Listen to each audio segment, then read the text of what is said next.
Zombie Apocalypse.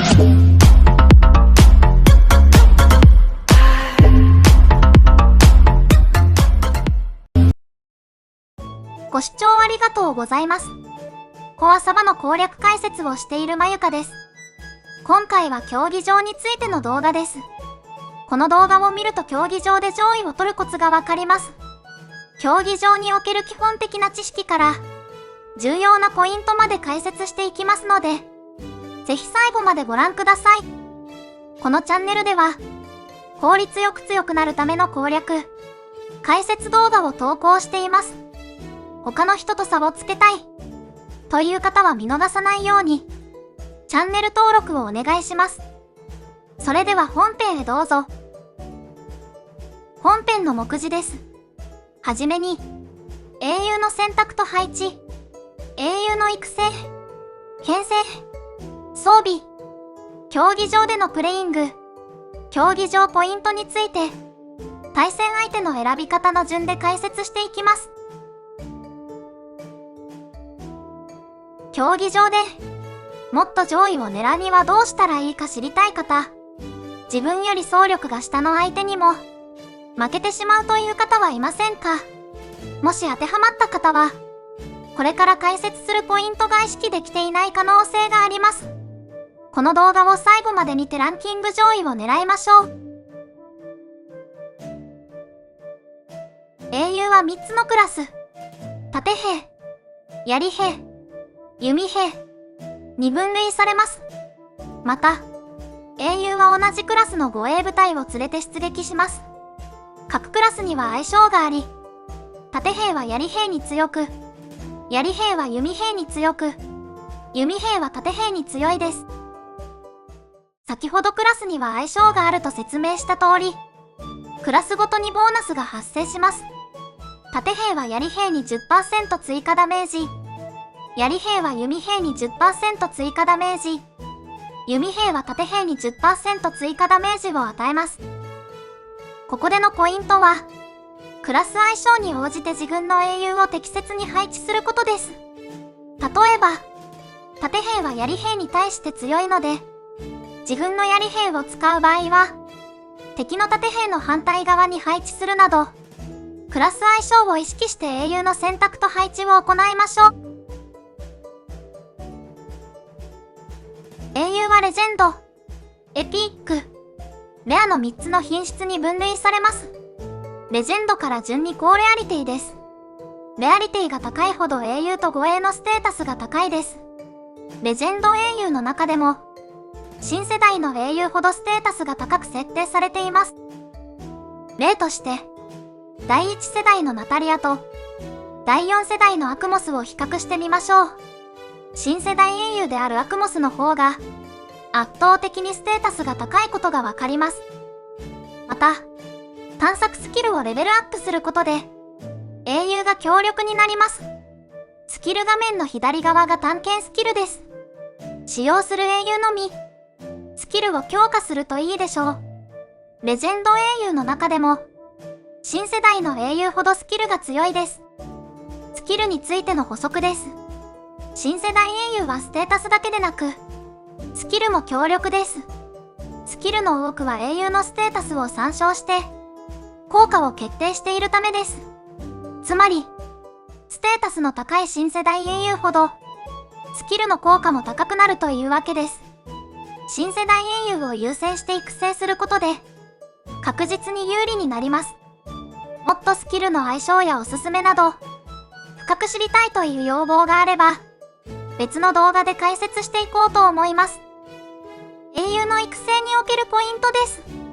盾、槍、弓のトップ3英雄に集中して育成しましょう。また、新世代の英雄が登場する際には、トップ3を見直すことも大切です。注意点として、新世代の英雄は、中途半端に育成しないようにしましょう。マックスまで強化できる分のレジェンド共通ピースを貯めておくといいです。編成基準について説明します。世代によっておすすめの編成は変わります。また、相手が使用する英雄とのクラス相性もあるので、相手に応じて編成を考えましょう。個人的におすすめの編成基準は、ステータスが高い英雄が第一優先。次にスキルが強い英雄を選択します。そして相手とのクラス相性を考慮して、有利なクラスから英雄を選択します。ここでは第一世代のおすすめ編成例を挙げてみます。無課金の場合は、セルゲイ、ジェシー、バシティ、ジャスミン、ジーナ。世代最強は、ジェロニモ、ナタリア、ジャスミン、バシティ、ジンマンという編成です。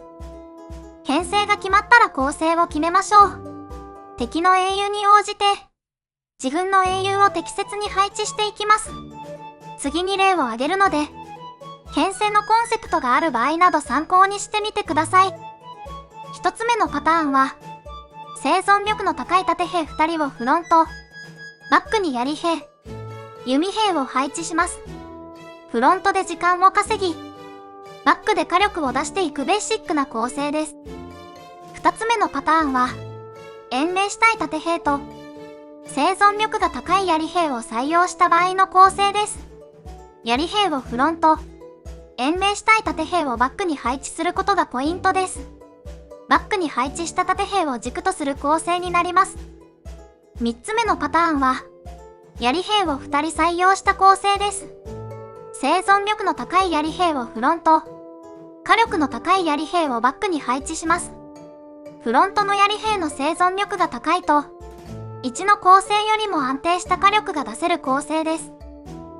最後のパターンは、弓兵を3人採用した構成です。盾兵、槍兵をフロント、弓兵3人をバックに配置します。火力は弓兵に任せます。装備がトップ3しか揃っていない場合は、試してみる価値のある構成です。編成のポイントです。まずはステータスが高い英雄を選択しましょう。次にスキルが強い英雄を選択します。3つのクラスを必ず1人は入れてバランスよく編成してください。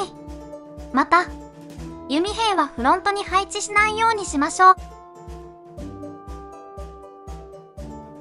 装備を強化することで、英雄のステータスをさらに強化することができます。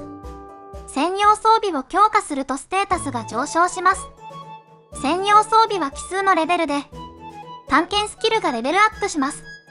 専用装備の強化方法は主に課金になるため、使用する英雄のみに集中して強化することをお勧めします。また、新世代英雄の専用装備ほどステータスの上昇値が高いです。例として、第1世代のナタリアと第4世代のアクモスの専用装備を比較してみましょう。ご覧の通り、アクモスの専用装備の方がステータスが高く設定されていることがわかります。新世代英雄は元のステータスに加えて、専用装備でも有利になるということがわかります。英雄装備も、強化するとステータスが上昇します。強化した装備は、トップ3の英雄を優先して装備しましょう。英雄装備は、部位ごとに上昇するステータスが異なります。頭、足を強化すると HP、攻撃力が上昇します。腕、腰を強化すると HP、防御力が上昇します。装備についてのポイントです。専用装備を強化してステータスとスキルを上げましょう。さらに英雄装備を強化して、盾兵、槍兵、弓兵トップ3の英雄に装備し、ステータスを盛りましょう。余裕がある方は、残り2枠の英雄装備も強化しましょう。盾兵、弓兵を優先するのがおすすめです。競技場で上位を取るにはプレイングも重要です。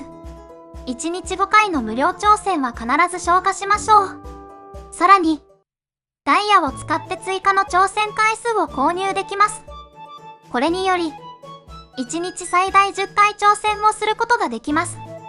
挑戦回数は、翌日に持ち越すことができない点には注意しましょう。そして挑戦するタイミングがとても重要です。競技場リセットの1から5分前に集中して挑戦しましょう。挑戦するタイミングが早いと上位勢から狙われて、せっかく稼いだポイントが水の泡になります。ランキングが近い人と比べて、自身の走力が劣っている場合は、よりリセットギリギリで挑戦することが重要です。競技場での戦闘はスキップができます。リセット直前のタイミングで一気に消化しましょう。プレイングのポイントです。挑戦回数を増やしてポイントを稼ぎましょう。また、挑戦のタイミングは可能な限り、リセット直前でまとめて消化しましょう。競技場は、週または、シーズンの初めに全員が1000ポイントからスタートします。ポイントが同等か、それ以上の相手を倒すと、プラス10からプラス12ポイント獲得します。他のプレイヤーからの挑戦でポイントを失う可能性があります。他のプレイヤーからの攻撃に勝ち、ポイントを失わないようにするため、防衛編成の設定をしましょう。競技場画面の右下から設定ができます。対戦相手については、自身の同盟メンバーには挑戦しないようにしましょう。また、最高ポイントを得るために、ポイントが高い相手を選ぶことが重要です。対戦相手を選ぶ際のポイントです。ポイントが自身より同等以上の走力が低い相手がいる場合は狙い目です。また、敵を増やさないように、自身の同盟やサーバー内のプレイヤーと談合することで順位を保ちやすくなります。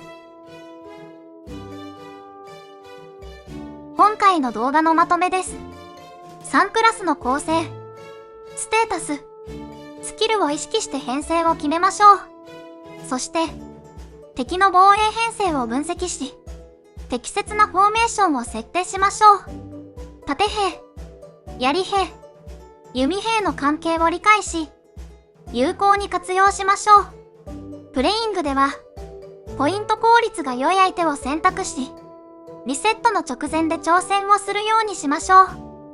この動画で解説したポイントを押さえれば、具体的な戦術と英雄の管理方法が理解でき、効率的にポイントを獲得することで、ランキング上位を狙うことができるようになると思います。参考になれば嬉しいです。今回の動画は以上になります。ご視聴ありがとうございました。この動画を少しでもいいと思った方は、高評価とチャンネル登録をお願いします。不明点や解説してほしいことがあれば、どんどんコメントしてくださいね。相談なども受け付けてます。また次回の動画でお会いしましょう。